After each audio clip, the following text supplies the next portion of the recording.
Standard deviation is used to determine the consistent muzzle velocities. That is because if the muzzle velocities varies much, the faster shots will hit high and the slower shots will hit low. We often use standard deviation to describe how consistent our muzzle velocities are. Standard deviation quantifies the variation in a set of data.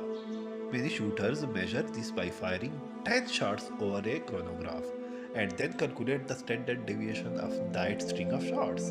A standard deviation closer to zero indicates the muzzle velocities tend to be very close to the average, meaning they are very consistent.